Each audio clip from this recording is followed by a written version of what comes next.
Yo, what up you cats, MyHeroescape20 here, and today guys, what I have for you today is the Borderlands pre-sequel complete DLC guide.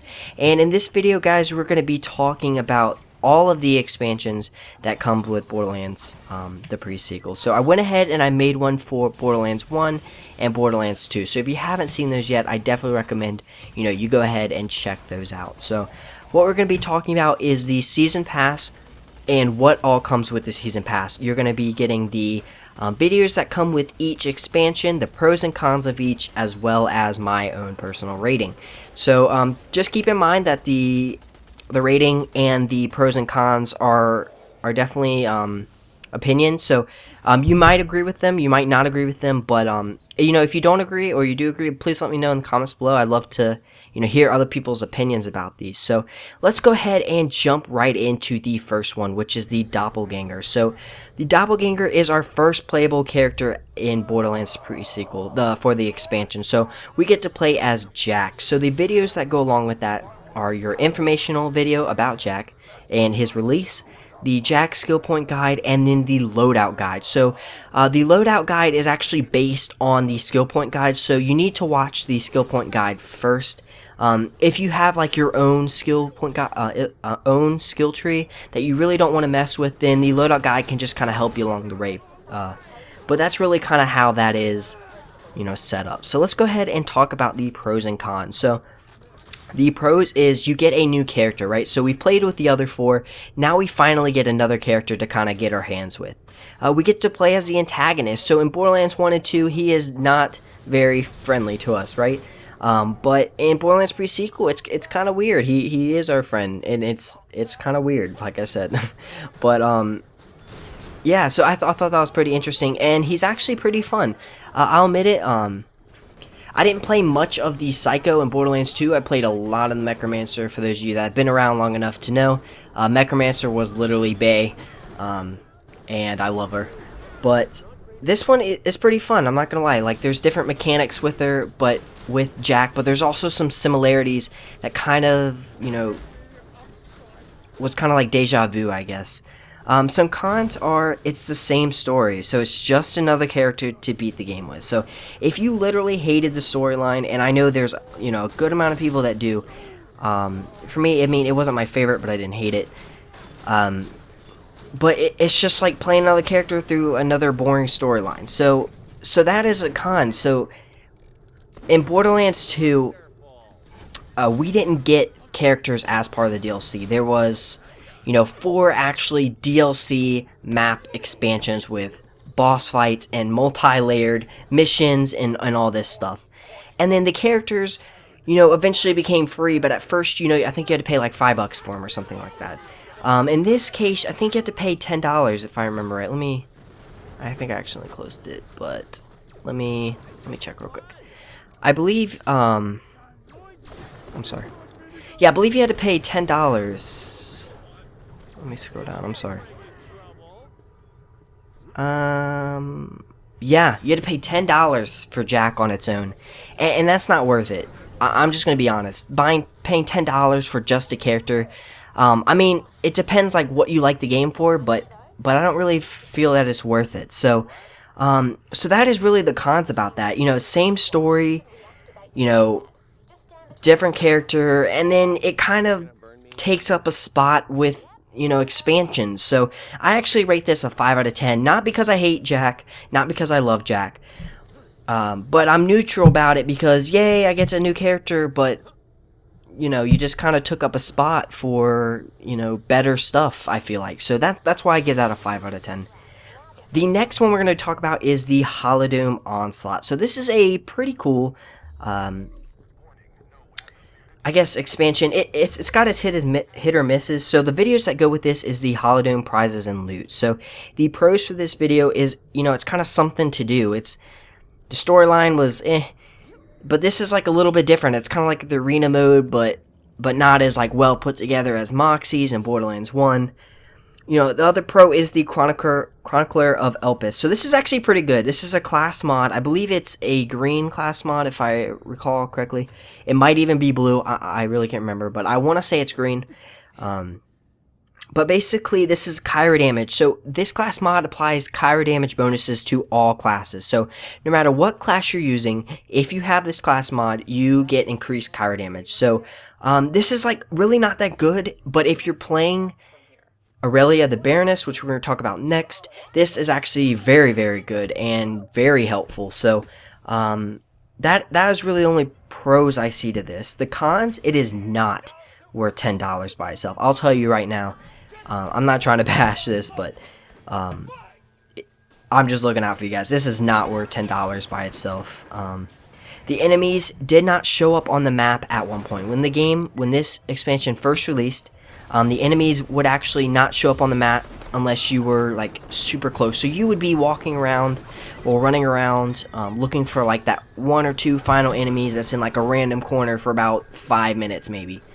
But they actually fixed that on May 19th of 2015 during an update. So updates, if I remember right, have to require internet. So if you don't have internet, I don't know how you're watching this, but 2, you know, you don't get this update. So that is the con. That's why I put it in as a con. So also it is very boring, and I mean boring. Like, I thought Moxie's Dome was boring, but at least you got some stuff. Like, you got like a free skill point at the end, and with that as well you got a bank, so it kind of like made up for it a little bit. This is just boring. Like, I just, you know, I played the whole thing in about 4 hours, maybe. Maybe 4 hours, 2.5 hours to 4. Can't really remember, but I was just so bored. I remember just watching TV and playing because I was just like, I couldn't just sit down and play it. Like, I had to like watch TV and then glance at the game instead of play the game and glance at the TV. Like, it became that boring. So I give this a 2 out of 10, and the only reason I give it 2 out of 10 is because you get the Chronicler Elpis, which kind of helps the character out, and it's just different. It's a different variety of class mods. I would honestly maybe give this a 1 out of 10, but, you know, it is our first, like, no, it's not even our first arena. Wow. The Slaughter Dome was our first, wow. Yeah, so, you know, 1 to 2 out of 10, really, for this DLC. Alright, so let's go ahead and talk about the next one, the Bareness. So the Bareness is a character as well, Aurelia.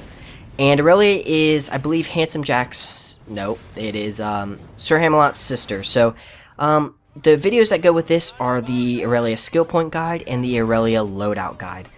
The pros for this is you have a team-oriented character, or you can just go solo build. It's one of those things, this character is actually pretty diverse. You know, you can, you know, be a solo with a sniper and Kyro, or you can be team-oriented, you know, with the contract build. So, if you don't really know what those are, go ahead and check out the Skill Point Guide, and that'll help you just kind of clarify that. The cons is it's just another character for the Season Pass, same as Jack. You know, it's kind of one of those things like, yay, another character, but, you know, you just wasted another slot with a character for the boring storyline, and one at the time release for one DLC that's boring anyway. So it was kind of like one of those things where it wasn't really, I wasn't even excited for the Bareness, I'm not gonna lie. But yeah, so I gave her a 5 out of 10 as well as Jack, because like I said, it's not awesome, we got a new character for that. But it's not terrible, because, you know, new characters are always awesome. But it, like I said, it kind of took up, for the Season Pass, took up expansion. So it is not worth $10 by herself as well. And the final one is the Claptastic Voyage. So this one is pretty cool. I actually really like this one. So the boss fight number 9, you know, the video goes with that. Also boss fight number 10 at Shadow. The first one's Denial Subroutine. The other one is Shadow Trap. There's also a final boss fight called Elisir, if I remember right. I actually end up not even making a video about it. I'll explain why here in a little bit. Let's go ahead and jump to the pros. So the pros are, it's very funny, right? I actually like this DLC a lot.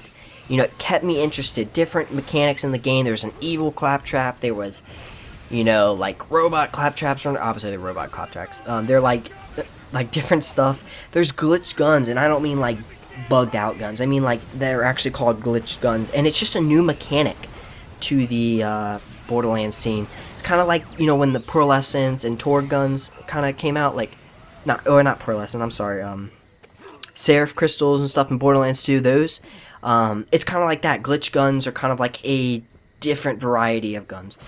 Also, the final pro is it's a boss fight. You know, this is the first, and crazy, call me crazy, but I am blown away that this is the first DLC that actually has boss fights. They waited till the final one to realize, oh wait, maybe we should put some boss fights in this video, or in this DLC. So, that bothers me a lot. Cons are, the final boss fight might be a little too hard. Now, some people might not think that's a con, but the reason I think that's a con is because I did struggle with the final boss. I actually struggled a lot, and it took me a long time to beat it. And I just think for people that may be kind of new to the Borderlands scene, or maybe don't have the best weapons and gear, I feel like this will be a very challenging boss fight for you guys. Maybe I just didn't play it right, but I found this boss fight, you know, pretty difficult. And then something that's good or bad, I actually didn't put it, I'm not going to put it on the template because I'm not really sure what this falls under.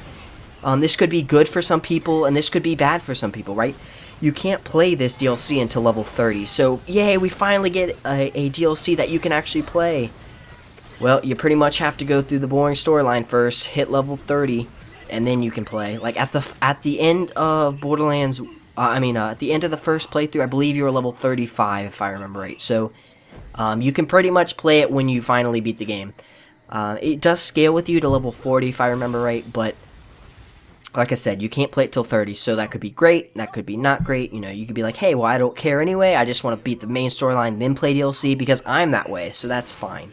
Some people just want to play this DLC and got the game to play this DLC, and they can't yet, so that's the other problem. So anyway, I hope you guys enjoyed. I gave this one a 10 out of 10 because I actually really like this DLC. They did a great job.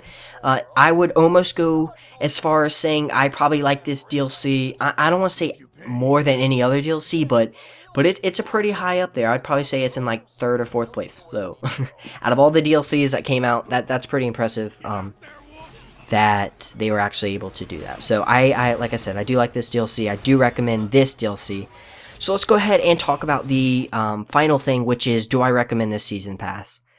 I don't actually recommend the season pass. In the first time in Borderlands history, between Borderlands 1 and 2, I actually don't recommend the season pass. And I'll tell you why. Because I don't remember how much the season pass is now. I want to say 30 or 40 maybe, or it's probably 30. Yeah, because you get one free. So you pay $30. So you're paying $30 for 2 characters, 1 DLC that is literally terrible, and then 1 DLC that is good. It's up to you. I mean, technically, if you weren't going to get the Holodome, you might as well get this season pass so you get it free, if you look at it that way. But I just feel like the characters, you know, are not worth $10 by itself. Anyway, so it's up to you, personal preference, but I personally don't recommend the season pass. So I'm just going to leave it at that. You know, I'm not going to invade your opinions. I'll leave your opinions to, you know, that's for you. So anyway, thanks guys for watching. I will see you in the next video. We're going to be taking on the Tales of the Borderlands. I wanted to wait till I was pretty much done with pre-sequel to kind of pump those out. Just kind of like a personal preference kind of thing. But yeah, so thanks for watching, and I will see you in the next video. So previous video is the Borderlands pre-sequel badass rank guide. So if you want to learn how to assign your badass points correctly, or which characters benefit most on what, then make sure you go ahead and check out that video. And featured video is the Borderlands 1 complete DLC guide. You get to look at Zombie Island of Dr. Ned, Underdome Riot, General Knox, and Claptrap Revolution. So you get to look at all of those and the pros and cons of each. So anyway, thanks for watching. If you're new to the channel, make sure you subscribe. If you want to see more videos just like this one, please leave a thumbs up. Also, best way to contact me is on Twitter, or I now have a Facebook, so both of those are at MyHeroescape20 or just /MyHeroescape20. And if you want to see me play this game live, go to twitch.tv/MyHeroescape20. So, I went ahead and explained it in the why I haven't been active on YouTube and Twitch video. I don't really assign that as like a real video. It's kind of just like an update. So check that out, why I haven't really been streaming much, but here in like a week or two, I'll be full out streaming. and it's pretty exciting. So anyway, thanks for watching, and I will see you in the next video. Alright, peace!